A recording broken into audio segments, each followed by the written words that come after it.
आज योगी कैबिनेट की बैठक में मौलाना जौहर ट्रस्ट को दी गई माध्यमिक शिक्षा विभाग की जमीन वापस लेने के प्रस्ताव पर मुहर लग सकती है। ट्रस्ट की ओर से लीज के लिए दी गई शर्तों का पालन नहीं किया गया, ऐसे में ये जमीन ट्रस्ट से वापस ली जाएगी। और आपको बता दें कि एसपी सरकार ने शर्तों की अनदेखी करके विद्यालय की जमीन को जौहर ट्रस्ट को मात्र 100 रुपए सालाना किराए पर दे दिया गया था।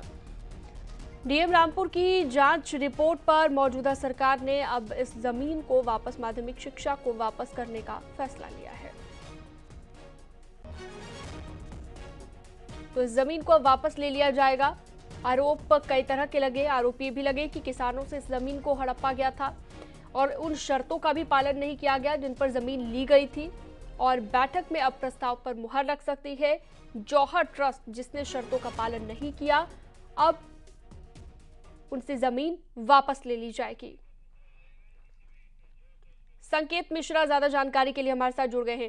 संकेत मिश्रा, आज चूंकि ये प्रस्ताव पास हो सकता है, जौहर ट्रस्ट से वो जमीन अब वापस ले ली जाएगी, शर्तों का भी पालन उन्होंने नहीं किया और भी कई गंभीर आरोप लगे हैं।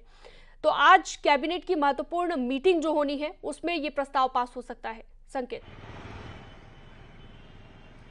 बिल्कुल, योगी कैबिनेट की आज अहम बैठक है और इस कैबिनेट की बैठक में कई प्रस्ताव रखे जाएंगे और उन प्रस्तावों में जो सबसे अहम प्रस्ताव है वो है जौहर ट्रस्ट से जुड़ा हुआ प्रस्ताव। इस प्रस्ताव के तहत जो रामपुर में माध्यमिक शिक्षा विभाग की तरफ से जौहर ट्रस्ट को जमीन दी गई थी, 100 रुपए के लीज पर ये जमीन दी गई थी और ये जमीन लगभग 100 करोड़ से ज्यादा की है, 325 वर्ग फुट के क्षेत्र में है, यानी कि जमीन एक बड़ा एरिया है। और जो इसकी शिकायत हुई वो आकाश सक्सेना, जो कि मौजूदा भाजपा विधायक हैं और पहले की ये पुरानी शिकायत है और उसमें पूरी जांच हुई और रामपुर के जिलाधिकारी ने ये रिपोर्ट लगाई कि जो मानक है उनका पालन नहीं कर रहे हैं। जो जिन नियमों के तहत लीज पर ये जमीन दी गई थी उन नियमों का पालन नहीं किया जा रहा है ट्रस्ट की तरफ से।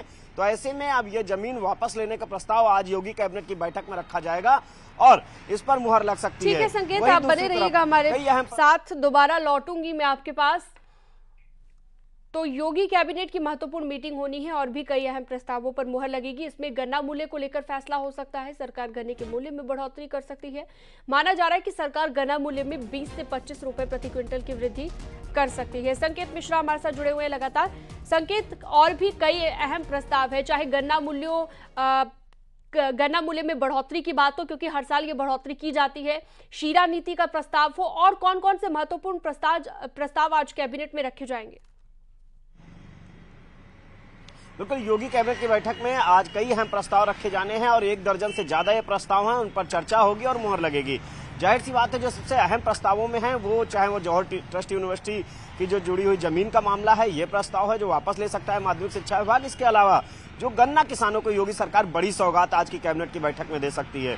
गन्ना किसानों का जो प्रति कुंटल गन्ना का मूल्य है वो 25 रुपए बढ़ाया जा सकता है लगभग। तो ऐसे में एक बात साफ है कि गन्ना किसानों को राहत दी जा सकती है, जहां मुख्यमंत्री योगी आदित्यनाथ पहले भी इस बात को कह चुके हैं कि जल्द ही गन्ना किसानों को राहत दी जाएगी और उन्होंने मिलों को भी निर्देश दिए हैं कि भुगतान जल्द से जल्द किया जाए। इसके अलावा जो नई शीरा नीति है उस पर मुहर लग सकती है। वहीं दूसरी तरफ जो क्रूज और जहाज चलते हैं नदियों में उत्तर प्रदेश की, उनसे संबंधित प्राधिकरण बनाने की तैयारी में है योगी सरकार के नियमों के दायरे में। संकेत, आप नजर बनाए रखिएगा। कैबिनेट की मीटिंग जैसे ही होती है दोबारा